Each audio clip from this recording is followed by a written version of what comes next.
ചിരിയും സന്തോഷവും നിറച്ച് സദസ്സിനെ കയ്യിലെടുക്കുന്ന ആനന്ദജ്യോതിയുടെ ജീവിതയാത്രയിലാണ് അപ്രതീക്ഷിതമായുള്ള രോഗത്തിന്റെ കടന്നുവരവ്. നടുവേദനയായിരുന്നു തുടക്കം. ചികിത്സയിൽ എവിടെയും വേദനയ്ക്ക് കുറവുണ്ടായില്ല. ഒടുവിൽ നടത്തിയ പരിശോധനയിൽ ബ്രസ്റ്റ് ക്യാൻസർ സ്ഥിരീകരിച്ചു. ആദ്യം ഞാൻ കാണിച്ച ഡോക്ടർ ഹോപ്പില്ല, രക്ഷപ്പെടാൻ സാധ്യത വളരെ കുറവാണ്, 4th സ്റ്റേജ് കഴിഞ്ഞിട്ടുണ്ട്, എല്ലാ ആന്തരിക അവയവങ്ങളിലേക്കും ഇത് സ്പ്രെഡായിപ്പോയി എന്ന് പറഞ്ഞു. അതെനിക്കൊരു നിരാശയുണ്ടാക്കി. പക്ഷേ ഞാൻ ഡോക്ടറെ പിന്നെ 5 റേഡിയേഷൻ കഴിഞ്ഞു. റേഡിയേഷൻ കഴിഞ്ഞപ്പോഴേക്കും എൻ്റെ ആ ബാക്ക് പെയിൻ ഒന്ന് മാറി. അത് തന്നെ ഒരു പാതി ജീവൻ തിരിച്ചു കിട്ടിയ പോലെയായി. കാരണം 6 മാസം അത്രയും വേദന സഹിച്ചതായിരുന്നു.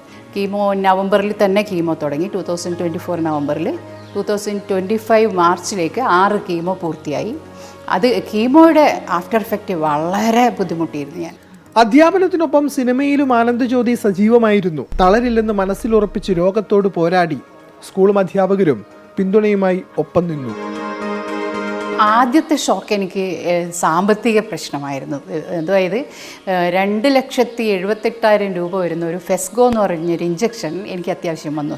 HER2 ഹോർമോൺ പോസിറ്റീവ് ആയതുകൊണ്ട് അതും 3 ആഴ്ച കൂടുമ്പോൾ ചെയ്യണം. അതിൻ്റെ കൂടെ കീമോയുടെ ചിലവ് കയറി. അപ്പോൾ ഒരു 3.5 ലക്ഷം രൂപ 3 ആഴ്ച കൂടുമ്പോൾ വേണ്ടി വന്നു എന്നുള്ളതൊരു വലിയൊരു, അതെന്ത് ചെയ്യുന്നുള്ളൊരു അങ്കലാപ്പുണ്ടായിരുന്നു. കാരണം ഈ വീട് പണി കഴിഞ്ഞ് പൈസ എല്ലാം വീടിന് വേണ്ടി നിക്ഷേപിച്ച സമയമാണ്. ഏകദേശം പോക്കറ്റ് കാലിയായിരിക്കുന്ന സമയമാണ്.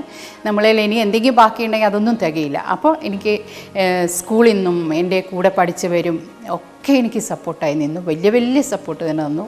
സ്കൂൾ മാനേജ്മെൻറ്റ് തന്നെ മുൻകൈ എടുത്തിട്ടൊരു അക്കൗണ്ട് ഉണ്ടാക്കി.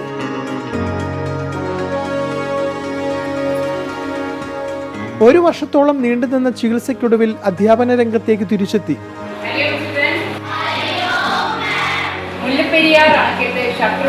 രോഗത്തെ തോൽപ്പിച്ച മനക്കരുത്തിൽ ജീവിതം മുന്നോട്ട്. പിന്നീടെടുത്ത പെറ്റ് സ്കാനിലാണ് ക്യാൻസർ കോശങ്ങൾ മിക്കവാറും പൂർണ്ണമായും തന്നെ അപ്രത്യക്ഷമായി കണ്ടത്. അത് വലിയൊരു തിരിച്ചുവരവ് തന്നെയായിരുന്നു.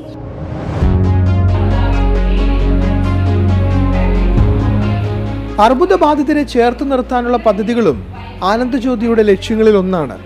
മാനസിക പിന്തുണയേകാൻ കൗൺസിലിംഗ് സെന്റർ ആരംഭിക്കാനാണ് നിലവിലെ തീരുമാനം. പിന്നെ ഈ അസുഖം നമ്മളായിട്ട് വരുത്തുന്നതല്ല. അപ്പോൾ അസുഖം വരുമ്പോഴേക്ക് മുടി പോകുന്നു, മുട്ടയാവുന്നു. ഞാൻ ഒരിക്കലും തൊപ്പിയിട്ടിട്ടും മുട്ട കവർ ചെയ്തിട്ട് നടന്നിട്ടില്ല. കാരണം അത് അസുഖത്തിൻ്റെ ഭാഗമാണ്.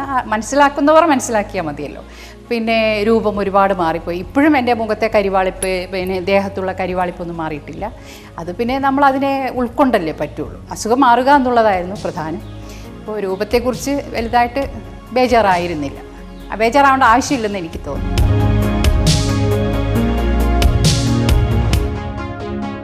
മാതൃഭൂമി ന്യൂസ്, കണ്ണൂർ.